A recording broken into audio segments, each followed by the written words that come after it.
क्या हाल है आप लोगों का। आई होप कि आप लोग अच्छे होंगे। एंड आज का जो हमारा टॉपिक है काफ़ी इंटरेस्टिंग है, विच इज़ डिज़ाइन थिंकिंग। और इसको मैं जो है बहुत ही ब्रीफली, बहुत ही आसान तरीके से मैं आपको जो है कोशिश करूँगा इसको समझाने की कि डिज़ाइन थिंकिंग क्या होती है, इसके कितने फेजेस होते हैं।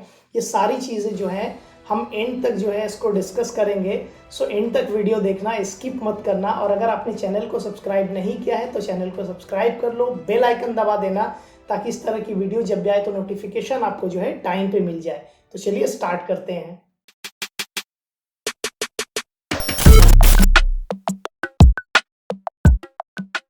चलिए अब जो है हम डिज़ाइन थिंकिंग की डेफिनेशन को समझते हैं बहुत ही इजी तरीके से। मैं कोशिश करूंगा आपको समझाने की। यहाँ पे एक ऐसा तरीका जहाँ पे हम यूज़र की नीड या उसकी प्रॉब्लम को जो है समझते हैं, उसको आइडेंटिफाई करते हैं एंड देन उसके लिए जो है एक सॉल्यूशन क्रिएट करते हैं। तो इसी को जो है डिज़ाइन थिंकिंग कहते हैं। अब इसमें जो है टोटल 5 फेजेस होती है जिसको हम आगे डिस्कस करेंगे। उससे पहले जो है मैं आपको थोड़ा और अच्छे से जो है समझाने की कोशिश करता हूँ कि ये किस तरीके से जो है वर्क करती है। देखो, आप इसको ऐसे समझो कि किसी भी जो है प्रॉब्लम को जो है आपने आइडेंटिफाई किया, ठीक है। ये कोई भी जो है एग्जिस्टिंग प्रोडक्ट के ऊपर हो सकता है या फिर जो है कोई न्यू प्रोडक्ट आप क्रिएट कर रहे हो जिसकी नीड है लाइक मार्केट में। तो आपने क्या किया, सबसे पहले जो है प्रॉब्लम को आइडेंटिफाई किया, ठीक है। फिर उसके बाद आइडेंटिफाई करने के बाद आपने उसके ऊपर जो है रिसर्च किया। रिसर्च के दौरान आपको अलग अलग तरीके की जो है आइडियाज़ आई, ठीक है। फिर आपने जो है उस आइडियाज़ पे जो है काम किया। अब तक आपको समझ में आ रहा, ठीक है। अब जब आप सब कुछ कर लेते हो ऑन पेपर में, इसको ऐसे समझो कि ऑन पेपर आपने ये सारा चीज़ जो है क्रिएट कर लिया कि हाँ ठीक है, अब मैं जो है फुल्ली रेडी हूँ किसी भी प्रोडक्ट को क्रिएट करने के लिए। बट यहाँ पे क्या है कि आप क्या करोगे, ऐसा तो नहीं है कि आपके पास कोई जादू की छड़ी है, बस ऐसे घुमाओ और प्रोडक्ट बन गया, नहीं होता है ऐसा, ठीक है। तो आप यहाँ पे क्या करते हो, अनदर स्टेप आप लेते हो, एक प्रोटोटाइप बनाते हो, ठीक है। यहाँ पे क्या होता है कि एक, मैं उसको बोलूँगा कि एक आपका जो है फाइनल प्रोडक्ट का जो एक डमी वर्जन होता है, ठीक है। तो आप उस चीज़ को बनाते हो। उसके बाद जो है आपका जो अनदर फेज आता है वो होता है टेस्टिंग का, ठीक है। वहाँ पे आप जो है किसी भी यूज़र के साथ जो है वो जो है आप उसको टेस्ट करते हो कि ये मार्केट में चलेगा या नहीं चलेगा। और अगर सब कुछ परफेक्ट हो गया देन आप जो है इसको जो है फाइनलाइज करते हो किसी भी प्रोडक्ट को। इसको एग्जांपल के साथ ऐसे समझो कि यहाँ पे मेरे पास 2 पेन है, ठीक है। अब आपके हिसाब से आई डोंट नो कि कौन सा कंफर्टेबल ज़्यादा होगा, मेरे हिसाब से ये वाला ज़्यादा कंफर्टेबल है, ठीक है, बनिस्बत इसके, ठीक है। अब ये किस तरीके से, तो यहाँ से यहाँ स्विच करने के लिए जाहिर सी बात है एक डिज़ाइन थिंकिंग है बीच में, पूरा इंटायर प्रोसेस है। अब ये प्रोसेस क्या है, ये पूरा फेज क्या है, इसको भी समझ लेते हैं। तो सबसे पहला जो फेज होता है वो होता है एम्पैथाइज, ठीक है। उसके बाद जो होता है वो होता है डिफाइन, ठीक है। इसके बाद जो होता है वो होता है आइडिएट। आइडिएट के बाद जो हमारा होता है वो होता है प्रोटोटाइप। देन उसके बाद जो लास्ट हमारा होता है वो होता है टेस्ट, ठीक है। ये 5 फेजेस में जो है डिज़ाइन थिंकिंग वर्क करती है। और ये हम जो है आगे और भी मैं आपको जो है समझाऊंगा स्क्रीन के ऊपर ले जाकर बाय प्रैक्टिकल पूरा, ठीक है। एंड तक वीडियो को देखना। अभी इसको फिलहाल समझते हैं कि यहाँ से इसको फॉर एग्जांपल अगर मैं डिज़ाइनर होता, मैंने ये जो है आइडेंटिफाई किया इसका प्रॉब्लम क्या है कि इसमें ग्रिप नहीं है, ठीक है। आप समझ सकते हो, आप अपने आसपास जो है बहुत सारी चीज़ें को जो है ऑब्जर्व कर सकते हो और उसकी प्रॉब्लम को जो है फाइंड आउट कर सकते हो, ठीक है। मैंने यहाँ पे क्या किया कि इसमें, अब मैं सपोज एक यूज़र हूँ और मेरे पास यहाँ पे दिक्कत ये हो रहा कि ये ग्रिप यहाँ पे होता तो और अच्छा होता। अब कोई डिज़ाइनर आता है, सपोज मैं ही अब चलो अब डिज़ाइनर बन जाता हूँ। यहाँ पे मैंने डिज़ाइन इसको आइडेंटिफाई किया कि यूज़र को क्या हो रहा है कि यहाँ पे अगर मैं इस पर एक ग्रिप दे देता हूँ तो काफ़ी कंफर्टेबल होता है लिखने में पेन से, राइट। यहाँ पे देन आइडिया कम्स और इसको एग्जीक्यूट करने के बाद कुछ इस तरीके का डिज़ाइन आता है कि इसने क्या किया कि यहाँ पे एक ग्रिप दे दिया जो कि काफ़ी इजी होता है लिखने में और काफ़ी देर तक आप इसको जो है यूज़ कर सकते हो। तो एक प्रॉब्लम तो ये सॉल्व हुआ, ठीक है, with the help of design thinking. ठीक है, आप समझ में आ गया आपको इतना सारा। अब मैं आपको जो है सीधा लेकर चलता हूँ कंप्यूटर स्क्रीन के ऊपर और वहाँ पे एक केस स्टडी मैंने बनाया था, उसके ज़रिए जो है मैं आपको समझाने की कोशिश करता हूँ। सो मैं उम्मीद करता हूँ कि अब तक जो भी मैंने आपको समझाया, सिखाया, ये काफ़ी हद तक आपको जो है समझ में आ गई होगी। बट अब जो है मैं आपको एक जो है केस स्टडी के ज़रिए जो है क्या-क्या प्रोसेस होता है, कैसे किस तरीके से जो है जब आप आगे पोर्टफोलियो अपना बनाओगे या कोई केस स्टडी बनाओगे तो वो किस तरीके से जो है डिज़ाइन थिंकिंग काम करती है, वो मैं आपको समझाऊँगा। मेरी अपनी एक केस स्टडी मैं इसको फॉलो करने के लिए नहीं बोलूँगा, बिकॉज़ जब आप इंटर करते हो किसी भी फील्ड में या स्विच करते हो, सो मैं एक ग्राफिक डिज़ाइनर था, वहाँ से मैंने स्विच किया यूआई यूएक्स में। तो स्टार्टिंग में बहुत सारी गलतियाँ हम करते हैं, बट यहाँ पे मैं इनिशियल स्टेज का इसलिए मैं समझा रहा हूँ ताकि आपको काफ़ी हद तक जो है समझ में आ जाए। ठीक है, सो अगर आप ये वीडियो को जो है यहाँ तक देख चुके हो तो इस वीडियो को लाइक कर देना और कमेंट करके हमें बताओ कि ये सीरीज़ आपको जो है कैसी लग रही है। सो चलिए मैं आपको जो है अब स्क्रीन के ऊपर लेकर चलता हूँ और आपको समझाता हूँ वन बाय वन हर एक फेज़ को। सो यहाँ पे अगर आप स्क्रीन के ऊपर देखो, ये मेरा पोर्टफोलियो वेबसाइट है। ठीक है, यहाँ पे नीचे मैं आता हूँ तो ये मेरा ब्लड फाइंडर करके एक जो है यूएक्स केस स्टडी मैंने बनाया था। ठीक है, सो यहाँ पे जो मैंने आपको समझाया अब तक, ठीक है, 5 फेजेस होती है डिज़ाइन थिंकिंग प्रोसेस की। तो यहाँ पे क्या क्या है, एम्पैथाइज, डिफाइन, आइडिएट, प्रोटोटाइप और टेस्ट, 5 हो गई। अब ये किस तरीके से वर्कआउट करती है। ठीक है, नाउ ये प्रोजेक्ट टाइमलाइन को आप छोड़ दो, जब आप बनाओगे, जब मैं आगे आपको सिखाऊंगा तो ये सारी चीज़ें आएगी। पहले यहाँ पे user research, observation, empathy mapping, ठीक है, ये एम्पैथाइज में जो है आता है। अब यहाँ पे इसको समझते हैं। सबसे पहले यहाँ पे finding problem and making solution मैंने ये दिया। अब ये कहाँ पे आया, ये एक किसी भी लाइक जो है आप एम्पैथाइज करते हो, आप सोचते हो यूज़र के बारे में, वहाँ पे उसकी प्रॉब्लम को आइडेंटिफाई करते हो, फिर वहाँ से उसके लिए सॉल्यूशन निकालते हो। तो ये एक जो फेज़ होता है इसको हम कहते हैं ऑब्जर्वेशन या अंडरस्टैंडिंग, या आप बोल सकते हो। ठीक है, सो मैंने क्या किया, यहाँ पे फाइंडिंग प्रॉब्लम, मैंने प्रॉब्लम को फाइंड किया, यहाँ पे सॉल्यूशन उसका निकाला। ठीक है, देखो ये कोई फिक्स जो है टर्म नहीं है कि इसी तरीके से आपको जो है आपका केस स्टडी बनेगा। हर एक डिज़ाइनर का अपना अपना एक प्रोसेस होता है, वो मैं आगे आपको सारी चीज़ें डिफाइन करूँगा। अभी मोटा मोटी आप एक इनिशियल स्टेज में हो, इसलिए इतना समझ लो। So now comes user research. अब जाहिर सी बात है, जब मैंने आइडेंटिफाई कर लिया किसी भी प्रॉब्लम को कि हाँ ठीक है अभी इस पर मुझे बनाना है, फॉर एग्जांपल मैं ब्लड जो है फाइंडर ऐप बना रहा हूँ, जो कि जिसको ब्लड जो सीकर है और गिवर है। ठीक है, अब यहाँ पे सारा चीज़ करने के बाद मैं यहाँ पे क्या कर रहा हूँ, इंटरव्यू कंडक्ट कर रहा हूँ। इंटरव्यू कंडक्ट किस तरीके से करेंगे, इसका 2 तरीका है। एक यहाँ पे अगर आप नीचे देखो, एक क्वालिटेटिव और एक क्वांटिटेटिव रिसर्च, 2 रिसर्च मेथड जो है मैं यहाँ पे यूज़ कर रहा हूँ। पहला जो है क्वालिटेटिव में हम क्या करते हैं कि एक जो है यूज़र से लाइक डायरेक्ट जो है इंटरव्यू करते हैं, उसके प्रॉब्लम को समझते हैं, फिर उसके बाद जो है उसको नोट डाउन करते हैं। नाउ दूसरा जो है क्वांटिटेटिव रिसर्च, एक हम फॉर्म क्रिएट करते हैं और फिर जो है वो मल्टीपल यूज़र के साथ जो है उसको शेयर करते हैं, उसकी प्रॉब्लम को जो है आइडेंटिफाई करते हैं। इतना आपको समझ में आ गया होगा, आई होप। नाउ यहाँ पे एम्पैथी मैपिंग, ठीक है, एम्पैथी मैपिंग में क्या है, आप अगर मैं इसको थोड़ा सा बड़ा करके दिखाऊं तो यहाँ पे एक यूज़र क्या कहता है, सेल्स, क्या करता है, डज, ठीक है, उसके बाद यहाँ पे क्या कहता लाइक कहता है, ठीक है, क्या सोचता है, क्या करता है और क्या फील करता है। ठीक है, ये 4 स्टेप में इसको जो है मैं डिवाइड हमने किया है और ये इसी तरीके से वर्क करती है। ठीक है, नाउ दूसरा जो वापस से मैं आऊँ तो यहाँ पे डिफाइन। अब हमने जो है सारा एम्पैथाइज कर लिया, मेरे पास यूज़र का डेटा है, मैंने प्रॉब्लम को आइडेंटिफाई कर लिया, मैंने जो है सारा जितना हमें जो है कलेक्ट करना था डेटा, वो सारा चीज़ हो गया। अब हमारा जो सेकंड स्टेप है वो है डिफाइन। ठीक है, अब डिफाइन में यहाँ पे हम पहले एक यूज़र पर्सोना क्रिएट करते हैं। अब यूज़र पर्सोना क्या होता है? यूज़र पर्सोना बेसिकली एक जो है मैं कहूँ तो एक जो है फिक्शनल कैरेक्टर होती है, ठीक है?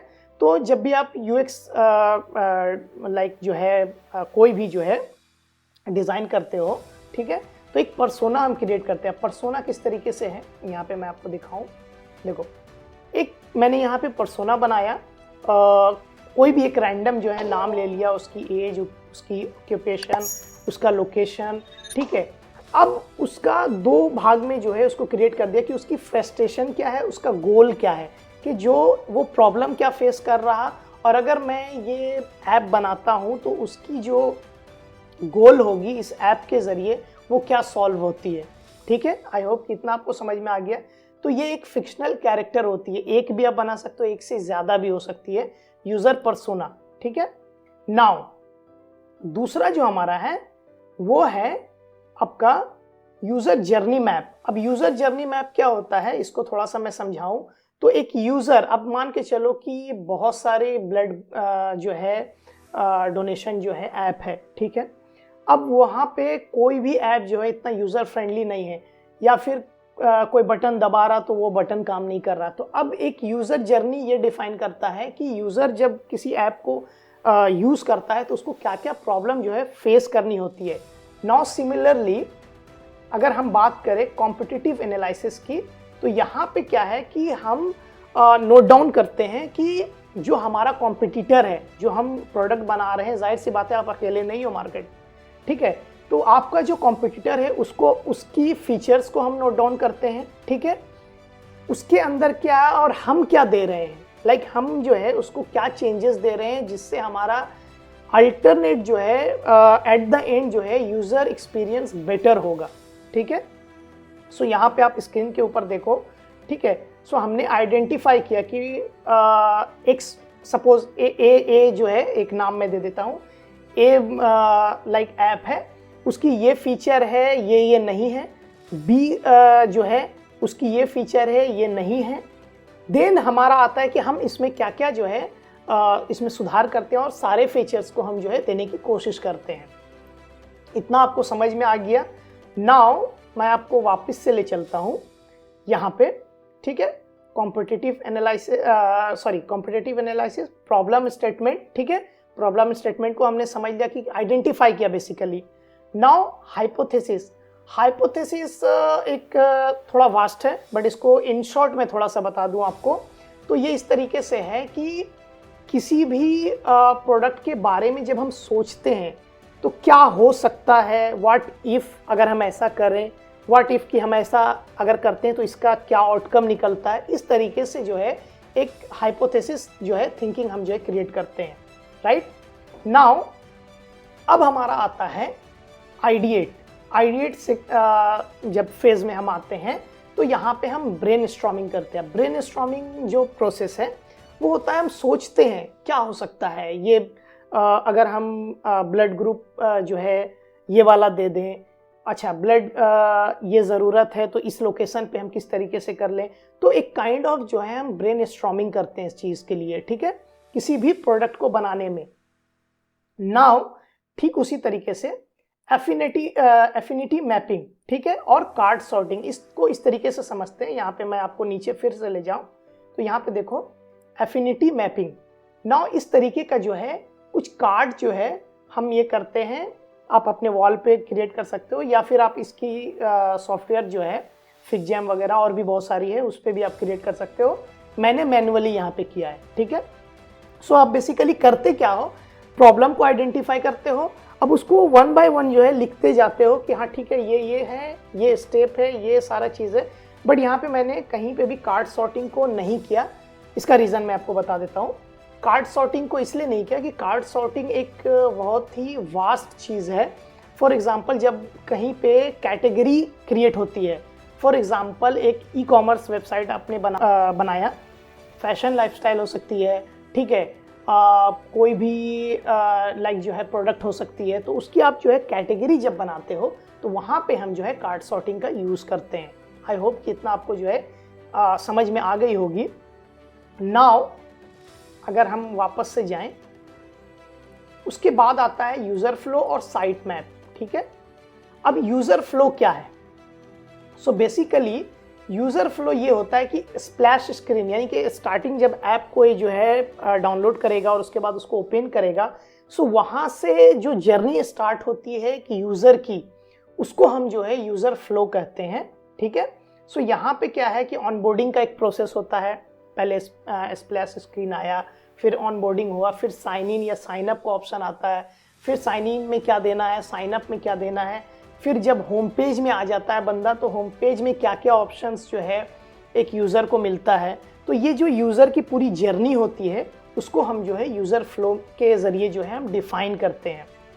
Now in a similar way site map जो होता है, वो साइट मैप बेसिकली आपका एक ऐप हो या वेबसाइट हो, उसका साइट मैप होता है कि एक होम पेज है, होम पेज में हम क्या क्या ऐड हमने किया है, ठीक है। और अगर हम सपोज उस सेक्शन में सपोज जाते हैं, तो वहाँ से हम फिर कहाँ पे जाएंगे, ठीक है। तो वो भी एक काइंड ऑफ जो है एक जर्नी होती है, ठीक है। सो आई होप कि आपको जो है इतना कुछ जो है समझ में आ गई होगी। नाउ हमारा क्या है कि वापस से अगर मैं आपको दिखाऊं, हमारा आइडिएट सेक्शन जो है खत्म हो गया। नाउ हम जो है प्रोटोटाइप को समझते हैं। अब प्रोटोटाइप और वायर फ्रेम में जो है आपको थोड़ा डिफरेंस मैं आपको समझा दूं। वायर फ्रेम बेसिकली आप जो है एक स्केलेटन होता है कोई भी बॉडी का, सपोज एक बॉडी है, ठीक है। तो जब तक कोई इंटरेक्शन नहीं हो रहा, ठीक है, सपोज मान के चलिए ए पॉइंट से बी पॉइंट में हमें जाना है, और अगर ए पॉइंट से बी पॉइंट का इंटरेक्शन मैंने करवाया, तो उसको हम प्रोटोटाइप कहते हैं। वो मैंने एक डिफाइन किया, ठीक है। बट अगर सिर्फ ए पॉइंट और बी पॉइंट को बना दिया और कुछ भी इंटरेक्शन बीच में नहीं है, उसको हम वायर फ्रेम कहते हैं। तो यहाँ पे स्केच है, वायर फ्रेम है, प्रोटोटाइप है, स्टाइल गाइड है और विजुअल डिज़ाइन है, ठीक है। नाउ नीचे आपको लेके चलता हूँ, इतना आपको समझ में आ गया। नाउ यहाँ पे एक ऑप्शन है क्रेजी 8। सो बेसिकली एक कॉन्सेप्ट है क्रेजी 8 का कि मान के चलिए कोई एक स्क्रीन को आप पकड़ लो, फॉर एग्जांपल आपका होम स्क्रीन है, और वहाँ पे आप जो है उसकी अलग अलग वर्जन जो है क्रिएट करते हो, ठीक है। सो वो क्रेजी 8 एक टर्म होता है। वहाँ पे आप 8 तरीके का जो है एक ही लाइक स्क्रीन के 8 वर्जन आप जो है क्रिएट करते हो, उनको जो है हम क्रेजी 8 कहते हैं, ठीक है। कुछ इस तरीके से आपको समझ में आ रही होगी। नाउ वायर फ्रेमिंग, ठीक है। वायर फ्रेमिंग में ये जो है वायर फ्रेमिंग इस तरीके से होती है कि हम एक रफ स्केच करते हैं ऑन पेपर, ठीक है। उसके अंदर जो है आप देखो कि लो फिडेलिटी, ठीक है, वायर फ्रेमिंग है, ठीक है। मिड फिडेलिटी वायर फ्रेमिंग है। नाउ हाई फिडेलिटी जो है वायर फ्रेम है। अब इसको जो है प्रोटोटाइपिंग में अगर मैं आपको बताऊं, तो लो फिडेलिटी प्रोटोटाइप भी होगा, मिड फिडेलिटी प्रोटोटाइप भी होगा, और साथ ही साथ हाई फिडेलिटी प्रोटोटाइप। अब ये किस तरीके से है? जाहिर सी बात है, ये जब तक इंटरेक्शन नहीं हो रहा है एक दूसरे से, तब तक ये वायर फ्रेम है। अब यहाँ पे मैंने यहाँ पे जैसे देखो यहाँ पे डिफाइन किया कि यहाँ से इस ऑप्शन से सपोज मान के चलो इस बटन पे क्लिक किया मैंने, ठीक है, तो मुझे चले जाना है प्रोफाइल के ऊपर। समझ में आ रहा? तो यहाँ से यहाँ एक इंटरेक्शन क्रिएट हुआ, उसको हम जो है लो फिडेलिटी कहा। जस्ट मैंने एक अजम्पशन क्रिएट किया यहाँ पे, ठीक है। नाउ सिमिलरली हम आ जाते हैं अब नेक्स्ट स्टेप में, जहाँ पे मिड फिडेलिटी एक वायर फ्रेम क्रिएट करते हैं और वहाँ पे जो है प्रोटोटाइप क्रिएट करते हैं कि ठीक है, ये मेरा स्प्लैश स्क्रीन है, इसके बाद का जो हमारा ऑनबोर्डिंग स्क्रीन होगा वो कुछ इस तरीके का होगा। इसको जब हम यहाँ से लाइक जाएंगे, तो हमारा जो लॉगिन स्क्रीन होगा कुछ इस तरीके से होगा। तो एक काइंड ऑफ प्रोडक्ट का जो है विजुअलाइजेशन हो चुका है। अब हम जो है पूरी तरीके से रेडी हैं। यहाँ पे कहीं पे भी स्टाइल गाइड वगैरह मैंने नहीं डिफाइन किया, मैं आपको आगे स्टाइल गाइड के ऊपर प्रॉपर एक वीडियो जो है बनाकर दिखाऊंगा किस तरीके से वो क्रिएट करते हैं, ठीक है। आपको ओवरऑल इतना समझ में आ गया होगा। नाउ हाई फिडेलिटी को समझते हैं। अब हाई फिडेलिटी में क्या है कि हम जो है पूरे ऐप को जो है एक मैं बोलूँगा लाइफ देते हैं, ठीक है। सो हमने सारा चीज़ कर लिया, रिसर्च कर लिया, पूरी जितनी भी चीज़ें हमें ज़रूरत थी वो सारा हमने कर लिया। अब करने के बाद जो है हम इसको जो है फाइनल टच देते हैं। ठीक है, फाइनल टच में हमारा विजुअल डिज़ाइन भी आता है जो कि यूआई डिज़ाइन है, यूज़र इंटरफेस कैसा होगा और यूज़र एक्सपीरियंस कैसा होगा। ठीक है, नाउ इस तरीके का आप देख सकते हो। Now the final product. अब एक वीडियो मैं आपको यहाँ पे मैं आपको चला कर दिखाता हूँ स्क्रीन के ऊपर। देखो ये किस तरीके से काम करती है। तो ये हमारा स्प्लैश स्क्रीन हो गया, ये हमारा ऑनबोर्डिंग प्रोसेस चल रहा है। ठीक है, तो ये हमारा इंटरेक्शन हो रहा है हाई फिडेलिटी में। ये हमारा पूरा प्रोटोटाइप रेडी है। ये डेवलप मोड नहीं है, ठीक है, ये डिजाइन मोड है सिर्फ। आप देखते जाओ, ये डिजाइन मोड है। यहां से अब जो है ये चीजें डेवलपर के पास जाएगी और डेवलपर इसी चीज को फॉलो करके जो है ऐप को डेवलप करेगा। ठीक है, आप देख सकते हो यहाँ पे धीरे धीरे आप सारा चीज जो है, पहले आप बहुत ही अच्छे से देखो। आप देख सकते हो मैंने किस तरीके से किया है। ठीक है, कौन से बटन जो है हम क्लिक करेंगे तो कहाँ पे जाएंगे, ये सारी चीजें जो है हमने डिफाइन की।